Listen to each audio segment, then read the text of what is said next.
Assalamualaikum, hi everything. Salam sejahtera kepada anda semua pelajar biologi yang bukan pelajar biologi. Nak tengok video ni pun boleh, tak ada masalah. Okey. Seperti yang korang baca daripada tajuk video ini, kita akan habiskan silibus kita dengan bab 7 subtopik 7.3 iaitu fermentasi. Satu subtopik sahaja. Selepas itu kita boleh buat banding beza di antara fermentasi dan juga respirasi aerob. Terlepas video respirasi aerob, jangan risau, klik je link yang keluar dekat hujung ni. Keluar kat hujung tu. Okey, boleh klik video tu dan tengok selepas video ni habis nanti. Okey, tanpa melengahkan masa, jom kita mulakan. Kejap. Dah subscribe ke belum? Kalau belum, nampak tak butang merah kat bawah tu? Klik sekarang. 1, 2, 3. Okey, subscribe. Okey, terima kasih. Jom kita teruskan. Okey, fermentasi. Apa itu fermentasi? Secara definisinya, fermentasi ialah proses penguraian glukosa yang tidak lengkap. Dia tidak lengkap tau. Penguraian glukosa yang tidak lengkap tanpa kehadiran oksigen atau dengan oksigen yang terhad untuk menghasilkan tenaga. Dia macam sama definisi dengan respirasi aerob, tapi kita ubah suai sikit. Kali ini penguraian glukosa tidak lengkap dan tiada oksigen yang digunakan, bermaksud tanpa kehadiran oksigen ataupun dengan oksigen yang terhad. Dalam proses ini, glukosa akan tetap menjalani proses glycolysis. Proses di mana glukosa ditukar menjadi piruvik oleh enzim. Itu proses glycolysis. Tetapi piruvik yang dihasilkan tidak menjalani pengoksidaan. Sebaliknya, piruvik itu akan menjalani fermentasi, sama ada fermentasi alkohol ataupun fermentasi asid laktik. Ada dua jenis fermentasi. Kita akan tengok one by one. Apa itu fermentasi alkohol? Okey, dia penguraian glukosa yang tidak lengkap untuk menghasilkan etanol, karbon dioksida dan juga tenaga. Kalau kita tulis dalam bentuk persamaan,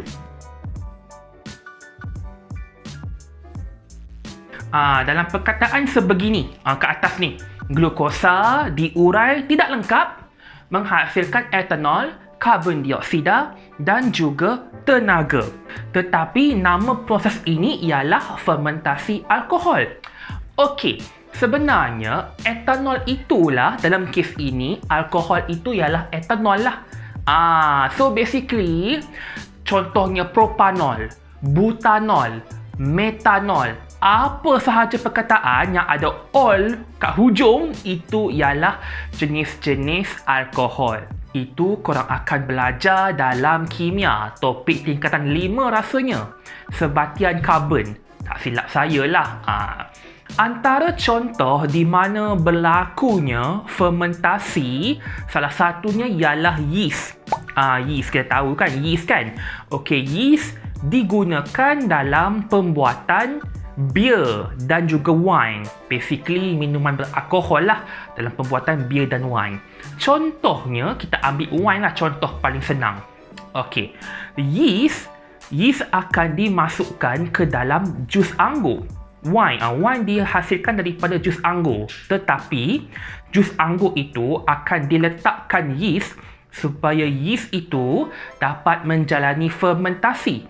Dia akan menggunakan sumber gula dalam jus anggur itu sebagai sumber glukosa dia, sebagai sumber gula dia, untuk yeast itu menjalankan fermentasi dan menghasilkan etanol, karbon dioksida dan juga tenaga. Etanol itulah yang menjadikan wine itu minuman beralkohol. Itu kalau wine lah, itu kalau yeast, kalau dalam wine ataupun beer. Dan yang kedua, yeast juga digunakan dalam penghasilan roti. Untuk menjadikan roti itu kembang, untuk roti itu naik. Okey, so bila kita buat adunan roti kan, dough tu kan, dough roti itu kita akan campurkan sekali dengan yeast, uli, letak dalam mangkuk, biarkan sekejap supaya dough itu dapat kembangkan. Sebenarnya yeast itu akan menggunakan sumber-sumber gula dalam adunan dough roti itu, sumber glukosa dia lah, untuk menjalankan fermentasi dan menghasilkan etanol, karbon dioksida dan juga tenaga. Dan karbon dioksida itulah yang menjadikan dough roti itu kembang. Kalau awak perasan, tak kisahlah awak beli roti apa pun, Gardenia ke apa ke, kalau awak potong roti, kan roti tu berlubang-lubang kan? Lubang-lubang itulah sebenarnya poket-poket karbon dioksida yang dihasilkan oleh yeast. Yang lubang-lubang roti itu. Itu contoh fermentasi dalam yeast. Okey, digunakan untuk wine, untuk bir dan juga roti. Kemudian, fermentasi alkohol juga dijalankan oleh pokok padi. Pokok padi, sawah padi, kat Kedah, Perlis, apa semua tu. Pokok padi menjalankan fermentasi alkohol. Kenapa? Sebab kalau awak perasan kan, pokok padi ni dia tumbuh dan dia terendam. Dia rendam di dalam sawah padi yang berair. Jadi, hanya separuh pokok padi yang terdedah kepada udara, kepada oksigen. Lagi separuh pokok tu tenggelam dalam air, tenggelam dalam sawah tu. Hal ini menyebabkan pokok padi kekurangan oksigen untuk menjalankan respirasi aerob. Sebab separuh je kan pokok tu yang terdedah kepada udara. Maka untuk mendapatkan tenaga ekstra, untuk mendapatkan tenaga yang lebih, pokok padi akan menjalankan fermentasi alkohol. Glukosa yang dihasilkan yang akan diurai tidak lengkap menjadi etanol, karbon dioksida dan juga tenaga. Kebiasaannya etanol ini toksik kepada tumbuhan.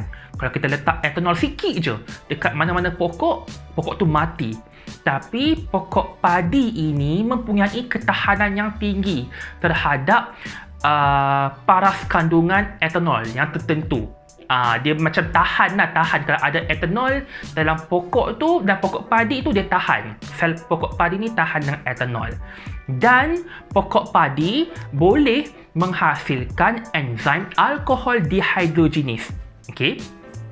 Saya sebut balik. Sel pokok padi boleh menghasilkan enzim alkohol dehydrogenase.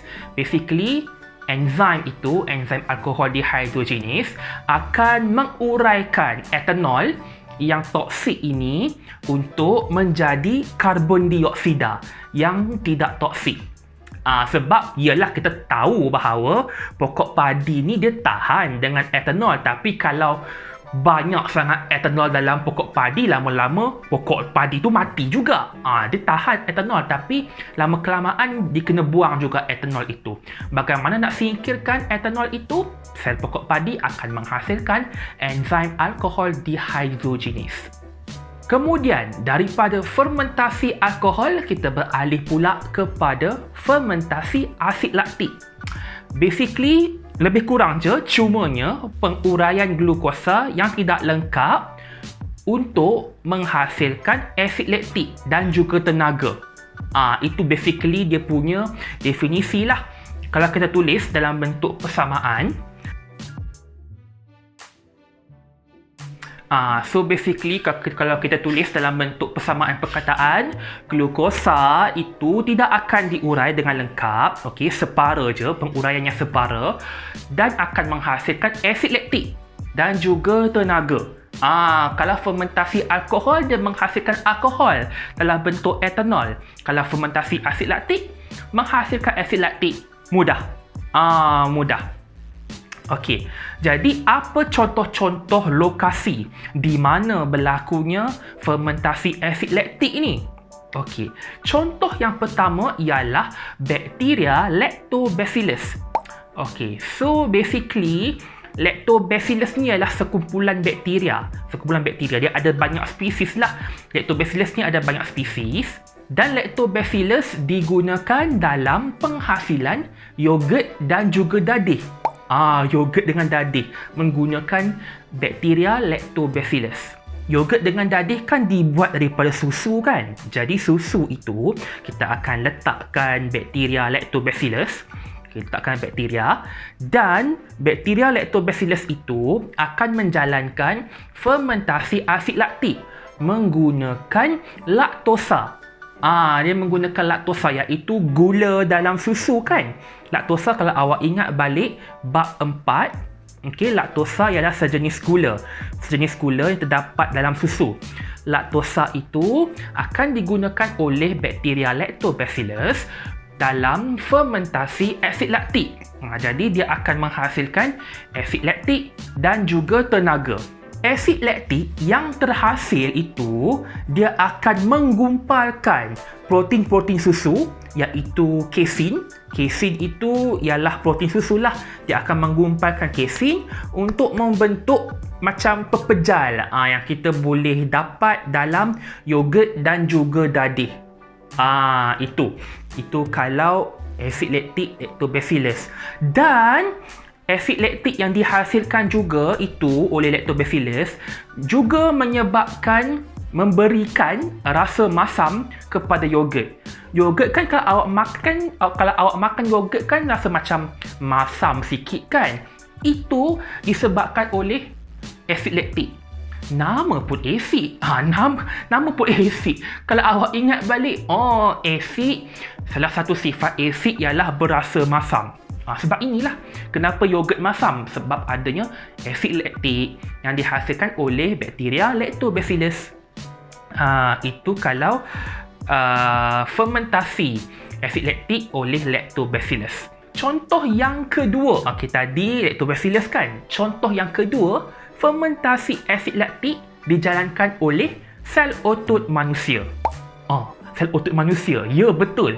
Sel otot manusia juga menjalankan fermentasi asid laktik. Fermentasi asid laktik dalam sel otot akan dijalankan ketika aktiviti cergas. Macam bersukan ke, larian maraton ke, aktiviti-aktiviti yang cergas. Vigorous activities. Kenapa otot menjalankan fermentasi asid laktik? Sebab ketika aktiviti cergas, kadar penggunaan oksigen oleh otot untuk menghasilkan tenaga melebihi kadar oksigen yang dibekalkan oleh darah. Jadi keadaan itu menyebabkan sel otot kekurangan oksigen. Bila oksigen kurang, glukosa tidak dapat diurai dengan sepenuhnya lah kan. Oksigen tak ada ataupun oksigen terhad. Maka fermentasi asid laktik pun dijalankan dengan menguraikan glukosa tetapi tidak lengkap. Proses itu akan menghasilkan asid laktik dan juga tenaga. Walau bagaimanapun, dalam fermentasi asid laktik dalam sel otot manusia, satu molekul glukosa hanya dapat menghasilkan 2 molekul ATP. Tenaga kat sini dalam bentuk ATP kan? Tenaga ni dalam bentuk ATP. Ini 2 molekul ATP sahaja yang terhasil daripada 1 molekul glukosa. Sikit saja berbanding respirasi aerob. Respirasi aerob kita boleh dapat lebih daripada 20 ataupun 30 molekul ATP. Kita boleh dapat banyak daripada respirasi aerob. Kalau daripada fermentasi asid laktik, 1 glukosa dapat 2 ATP sahaja. Dan asid laktik yang berlebihan dan terkumpul dalam otot boleh mengakibatkan kelesuan dan kekejangan otot, aka cramp. So basically kalau time hari sukan, tiba-tiba ada orang yang kaki cramp tu kan, itu sebab asid laktik lah tu. Kalau kaki cramp, kebiasaannya disebabkan oleh asid laktik yang terkumpul pada otot. Keadaan itu kita panggil sebagai hutang oksigen. Time dia cramp tu, time dia kaki tengah cramp tu, terkumpulnya asid laktik, keadaan itu kita panggil sebagai hutang oksigen. Kenapa hutang oksigen? Sebab basically oksigen diperlukan untuk menyingkirkan ataupun mengoksidakan kembali asid laktik itu untuk menjadi karbon dioksida, air dan juga tenaga. Sebab kalau terkumpul asid laktik kan menyebabkan kaki krem kan. Nak hilangkan krem, oksigen diperlukan untuk menyingkirkan asid laktik dalam otot itu. Maka sebab itu kita panggil hutang oksigen. Semakin tinggi asid laktik yang terkumpul, semakin banyak oksigen yang diperlukan. Nampak tak konsep hutang tu? Makin tinggi asid laktik yang terkumpul, semakin tinggi jugalah oksigen yang diperlukan untuk menyingkirkan asid laktik itu. Itu konsep hutang oksigen. Kalau kita nak lukis graf, kita boleh lukis graf.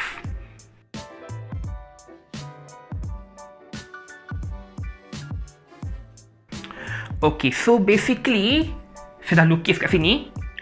Graf. Pengambilan oksigen melawan masa. Lebih kurang macam ni dah, lebih kurang macam ini. Okay. So awal-awal sebelum bermulanya aktiviti cergas, kalau awak perasan dalam buku teks pun graf dia macam ini. Awal-awal graf tu rendah kan, constant. Graf itu malar pada kadar pengambilan oksigen yang rendah, sedikit rendah. Ini normal. Itu kalau aktiviti biasa, tengah baca buku, tengah makan, ini kadar pengambilan oksigen yang normal, bukan aktiviti cergas. Okey. Dan di atas ini, itu ialah tahap pengambilan oksigen yang optimum untuk aktiviti cergas. Yang optimum untuk aktiviti cergas bermaksud di sini. Di situ tahap yang diperlukan, yang optimum kalau otot nak jalankan respirasi aerob sepenuhnya. Kalau nak otot itu menjalankan respirasi aerob sahaja. Tetapi manusia ini ada limitation. Manusia ini ada limitation. Pada awal aktiviti, ini. Okey. Pada awal aktiviti, kita aktiviti cergas ni. Aktiviti cergas, oksigen yang diperlukan ini. Tetapi badan kita mengambil oksigen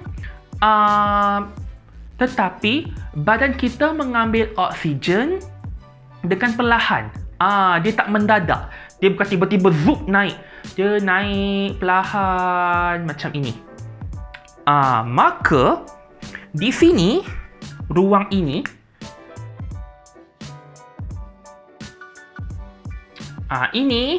ruang ini kita panggil sebagai hutang oksigen ini.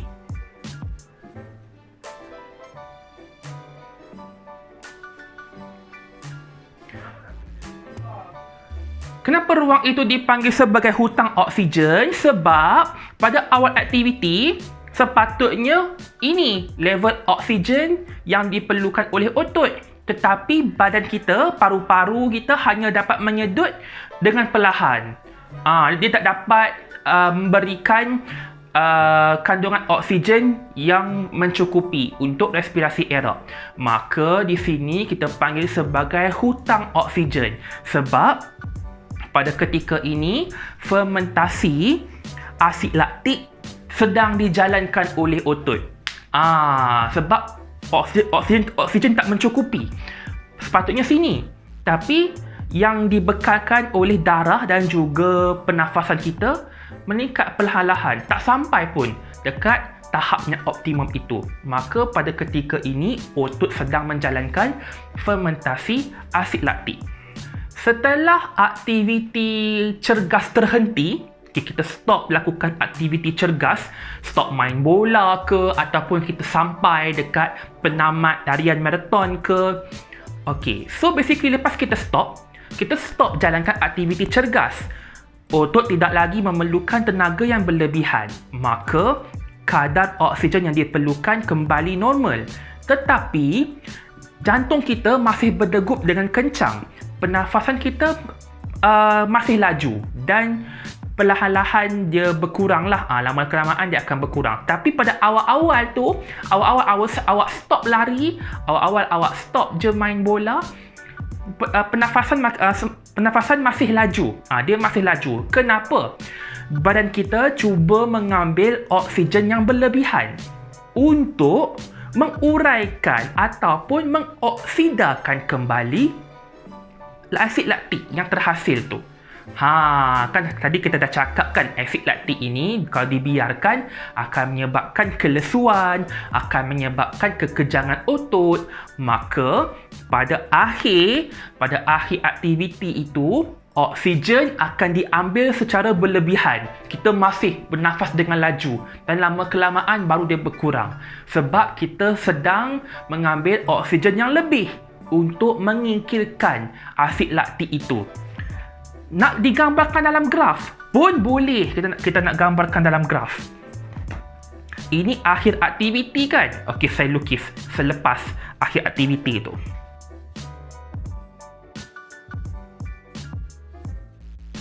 Ini kalau kita nak lukis dalam bentuk graf. Okey, ni akhir aktiviti. Akhir aktiviti dah tak cergas dah. Kita otot kembali normal, okey. Kita dah tak perlukan tenaga yang berlebihan. Tetapi pernafasan kita masih laju. Kita masih lagi mengambil oksigen yang berlebihan. Okey, kita dah cakap aktiviti kembali normal. Aktiviti bukan lagi cergas. Sepatutnya tahap pengambilan normal oksigen pada tahap ini. Tetapi oksigen yang diambil oleh badan tinggi. Tinggi. Tapi lama kelamaan baru berkurang kepada normal. Kenapa? Sebab dia nak oksigen itu dibekalkan untuk menyingkirkan asid laktik itu. Maka ruang ini kan, ruang di antara kadar yang normal dengan oksigen yang diambil itu kita panggil sebagai hutang oksigen dibayar. Kita sedang membayar hutang oksigen pada ketika ini, pada ruang ini. Sebab ialah akhir aktiviti. Dah badan kita bukan lagi aktiviti cergas, kembali aktiviti normal. Aktiviti normal sepatutnya sini. Sepatutnya level ini. Tapi pernafasan masih lagi laju untuk mengambil oksigen yang berlebihan untuk membayar kembali hutang oksigen. Kalau awak perasan, luas kawasan ini dengan ini sama besar. Sama besar untuk membayar balik hutang oksigen tu. Setelah semua asid laktik dioksidakan untuk menjadi karbon dioksida, air dan juga tenaga, kita cakap hutang oksigen selesai dibayarlah. Ini kita dah berakhir fasa pemulihan. Akhir aktiviti ini pemulihan lah. Bila dah habis hutang oksigen habis dibayar, maka berakhirlah pemulihan. Itu kalau kita nak gambarkan dalam graf untuk fermentasi asid laktik dalam sel otot. Untuk menggambarkan bagaimana fermentasi berlaku, kita boleh jalankan eksperimen dengan mengkaji fermentasi yeast. Yeast itu fermentasi alkohol lah. Maka kita boleh gunakan yeast itu untuk observe, untuk perhatikan apa yang berlaku ketika fermentasi. Untuk eksperimen ini, first of all, isikan 15 ml larutan glukosa yang telah dididihkan dan disejukkan ke dalam 2 tabung didih. Isikan 15 ml larutan glukosa yang telah dididih dan dibiarkan sejuk ke dalam 2 tabung didih. Kenapa dididihkan dan dibiarkan sejuk? Basically, larutan glukosa itu kita didihkan, kita boil dia untuk menghilangkan sebarang oksigen yang ada dalam larutan glukosa tu. Kemudian disejukkan. Yalah, kalau panas-panas tu kita masukkan ke dalam yeast matilah. Jadi disebabkan itu. Okey, masukkan ke dalam 2 tabung didih, labelkan A dan B. 2 tabung didih, labelkan A dan B. Kemudian ambil tabung didih A sahaja. A, masukkan 5 ml, dalam lebih kurang 5 ml, 5 ml ampayan yeast 5%. Ampayan yeast 5% ke dalam tabung didih A. And then, tambahkan minyak parafin kepada kedua-dua tabung didih A dan B. So basically, A dan B itu ada larutan glukosa. Lepas tu, A ini kita letakkan yeast. And then, kedua-duanya A dengan B kita letakkan minyak parafin. Kenapa kita letakkan minyak parafin? Minyak parafin itu berfungsi untuk mengelakkan oksigen dalam ruang udara dapat larut ke dalam larutan glukosa. Itu fungsi minyak parafin tu. And then, sediakan 2 tabung uji yang berisi dengan lebih kurang 5 ml air kapur. Dalam 2 tabung uji, dua-dua itu kita isikan dengan air kapur. And then, tutup tabung didih A dengan B itu dengan penyumbat gabus ataupun penyumbat getah, dan penyumbat getah itu mempunyai termometer dan juga tiup penghantar. Penutup getah yang untuk tabung didih itu ada lubang kan. Satu lubang letakkan tiup penghantar, satu lagi kita letakkan termometer. And then, ambil hujung tiup penghantar itu, kita celupkan ke dalam tabung uji yang berisi air kapur tu.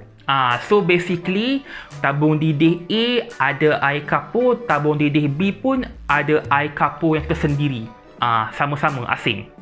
And then, ukur dan rekodkan suhu awal kedua-dua tabung didih A dengan B daripada termometer yang kita ada itu. And then, biarkan selama 1 jam. Biarkan selama 1 jam. Selepas 1 jam, ukur dan rekod kembali suhu akhir untuk kedua-dua tabung didih A dan B. And then, catatkan bau larutan dalam kedua-dua tabung didih. Bau, kita kena bau dia macam mana. Dan, rekodkan pemerhatian perubahan terhadap air kapur. Itu je eksperimen dia. Simple je. So, expectation kita ialah tabung didih A lah. Tabung didih A yang mengandungi yeast itu akan mengalami perubahan lah. Tabung didih A itu akan berlakunya peningkatan suhu. Tabung didih A juga akan menyebabkan air kapur menjadi keruh. Dan tabung didih A juga akan mempunyai bau alkohol yang kuat. Okay, kenapa? So basically, yeast yang kita masukkan ke dalam tabung didih A itu menjalankan fermentasi. Dia menjalankan fermentasi. Dan proses fermentasi alkohol itu menghasilkan tenaga. Tenaga itulah yang menyebabkan peningkatan suhu pada tabung didih A. Dan fermentasi juga menghasilkan etanol kan. Disebabkan itulah tabung didih itu mempunyai bau alkohol yang kuat. Dan fermentasi alkohol juga menghasilkan karbon dioksida. Dan karbon dioksida, macam yang awak tahu, karbon dioksida yang membuatkan air kapur menjadi keruh. Itu expectation kita. Senang je eksperimen dia.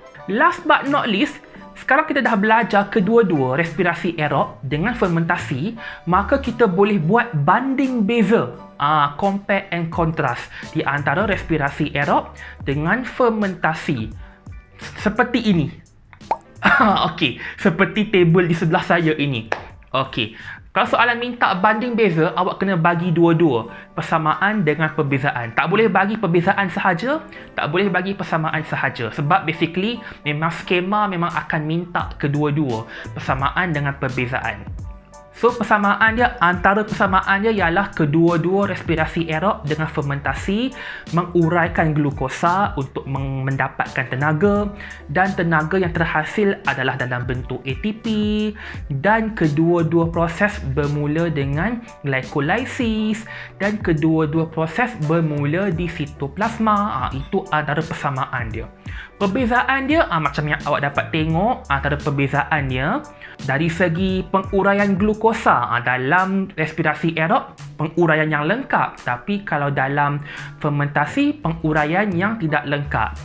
Dari segi penggunaan oksigen, Respirasi aerob menggunakan oksigen dengan kehadiran oksigen, tetapi untuk fermentasi tanpa kehadiran oksigen ataupun dengan oksigen yang terhad. Kemudian lokasi, di mana lokasinya berlaku.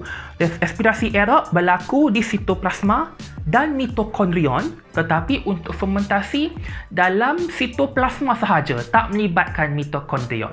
And then dari segi penghasilan tenaga, dalam respirasi aerob lebih tinggi, ada 2000 lebih kilojoule tenaga yang dihasilkan, ada banyak ATP yang dihasilkan.